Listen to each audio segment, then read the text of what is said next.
3 महीने की छुट्टी लेकर वकास सऊदी अरब से वापस अपने मुल्क घर पहुंच गया, क्योंकि वो अपना नया घर तामीर करने जा रहा था। जमीन उसने ऑलरेडी खरीदी हुई थी, बस घर का जो ख्वाब था वो अब हकीकत में बदलने जा रहा है। जैसे ही वकास अपने मुल्क अपने घर पहुंचता है, वो सबसे पहले ईंटों की भट्टी में जाता है और वहां पे ढेर सारे ईंटों का ऑर्डर देता है। लेकिन वकास को इस चीज का अंदाजा नहीं था कि आने वाला वक्त वकास के लिए कितना दर्दनाक और कितना खौफनाक होगा।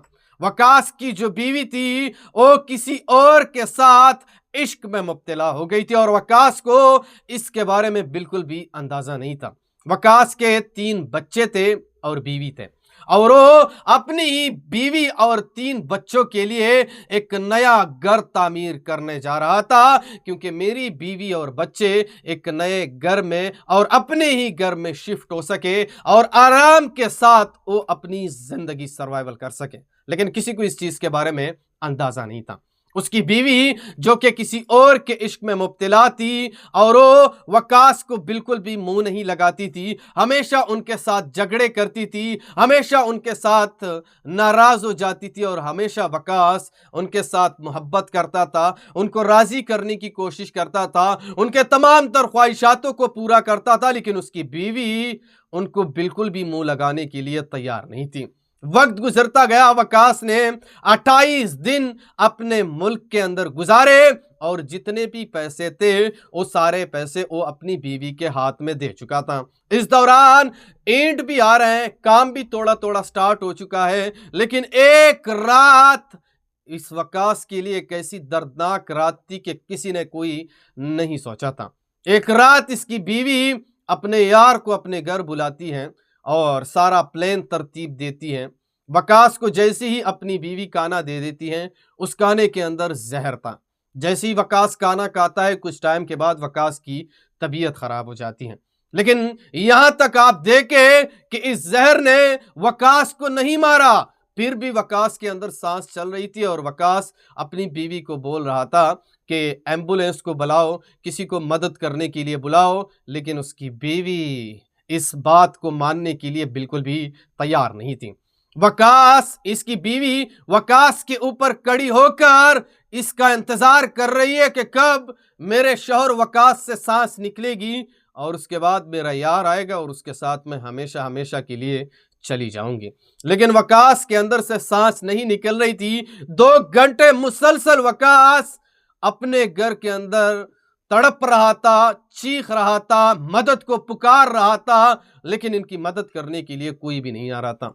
जब इसकी बीवी को पता चलता है कि जहर ने वकास के ऊपर कोई अच्छा खासा काम नहीं किया और उसकी सांस नहीं निकल रही है, 2 घंटे हो चुके हैं, तो वो अपने यार को बुलाती हैं और अपना यार और ये बीवी मिलकर वकास के ऊपर तशद्दुद करते हैं। और तशद्दुद करते हुए इतना ज्यादा इसके ऊपर तशद्दुद किया जाता है कि ये बिल्कुल देखने के काबिल भी नहीं था। उसके बाद जब वकास की सांस निकल जाती है तो उसको एक छोटे से मतलब शापर में बंद कर लेते हैं और उसके बाद ये क्या करते हैं, दूर दराज खेतों में लेके चले जाते हैं और वहां पे जमीन के अंदर खुदाई करते हैं और उस खुदाई के अंदर वकास को डालकर हमेशा हमेशा के लिए दफन कर देते हैं। कुछ टाइम ऐसा ही गुजर गया, वकास का पता नहीं चल रहा था कि वकास गया कहां। लेकिन उसके बाद क्या होता है कि उसकी बीवी अपने ही घर के अंदर 3 बच्चों को छोड़कर अपने यार के साथ भाग जाती है और इसके बाद ही मामला सामने आ गया। पुलिस ने एफआईआर काट दी और वकास के जो कुछ लवाहिकीन थे उनको भी पता चल जाता है। वकास का एक भाई था जो उसको सऊदी अरब वकास ने ही बुलाया था, छोटा भाई था फुरकान, उसको पता चल जाता है और उसको सारी तफसीलात से आगाह किया जाता है कि आपका जो वकास है वो इस दुनिया से रुखसत हो चुका है। आप ऐसा करें कि फ़ौरन पाकिस्तान पहुंचे। बाकी उनको कोई तफसील से आगाह नहीं किया जाता। यानी पुलिस ने कुछ टाइम के बाद वकास को ढूंढ निकाला।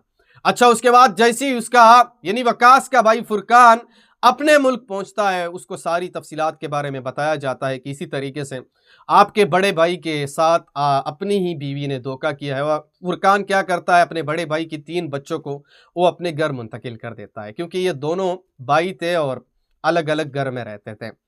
उसके बाद क्या होता है जनाब, वक्त गुजरता गया, फुरकान शदीद सदमे से दो चार था और फुरकान के अपनी ही बीवी और बच्चे भी थे। फुरकान को अपनी ही बीवी और बच्चे बता रहे हैं कि आप ऐसा इकदाम ना करें, अपनी ज़िंदगी दाव पे ना लगाएं, आपका एक भाई इस दुनिया से रुखसत हो चुका है, अब इसकी सारी जिम्मेदारी आपके ऊपर है, 3 बच्चे और भी आ चुके हैं, आप गलत कदम ना उठाएं। लेकिन उसका भाई सिर्फ एक ही बात पे डटा हुआ था कि ऐसा हो ही नहीं सकता कि मैं अपने बड़े भाई का खून इतनी आसानी से बख्श दूँ, और फिर उसके साथ उसने एक अपनी ही बीवी ने धोखा किया है, तो मैं तो इसको इतनी आसानी से नहीं छोड़ सकता।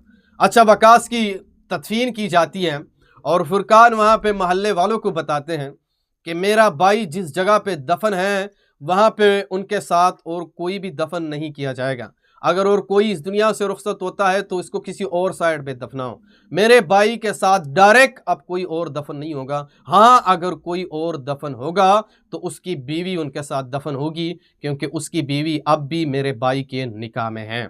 और उसके बाद कुछ टाइम गुजरता है, पुलिस भी छानबीन करती है, उसकी बीवी जो है वो भाग चुकी है, पता नहीं चल रहा है।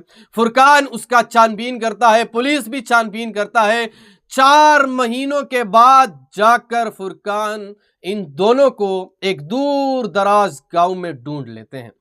और फुरकान क्या करता है, इन दोनों को इतनी बेरहमी के साथ इस दुनिया से रुखसत करते हैं कि इसका मैं यहाँ पे जो है ना बता भी नहीं सकता। बहरहाल फुरकान क्या करता है, उसका जो यार था पहले उसको इस दुनिया से रुखसत करता है, और फिर इसके बीवी जो थी वो भी इस दुनिया से रुखसत की जाती है। और उसके बाद उसकी फुरकान को पुलिस गिरफ्तार कर लेता है। गिरफ्तार करने के बाद उसकी जो बीवी थी शरीयत के मुताबिक उनको वापस उसी इलाके में मुंतकिल किया जाता है जहाँ पे उसका शौहर दफन था, और फिर उसी शौहर के साथ ही साइट पे उसको दफना दिया जाता है।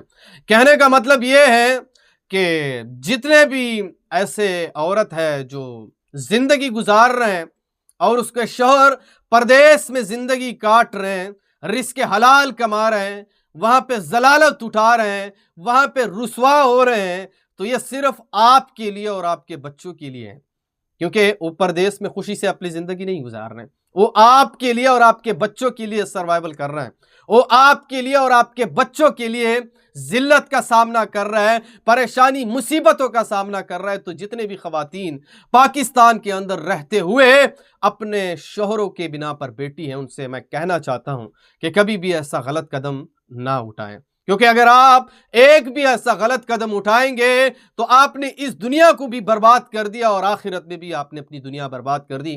तो कभी भी ऐसा गलत कदम ना उठाए। बहरहाल आप इसके ऊपर क्या राय देते हैं उन्हीं से कमेंट सेक्शन में आपने मुझे ज़रूर बताना है, और इस वीडियो को भी आगे शेयर करो जहाँ पे भी वो खुश रहो। अल्लाह हाफ़िज़।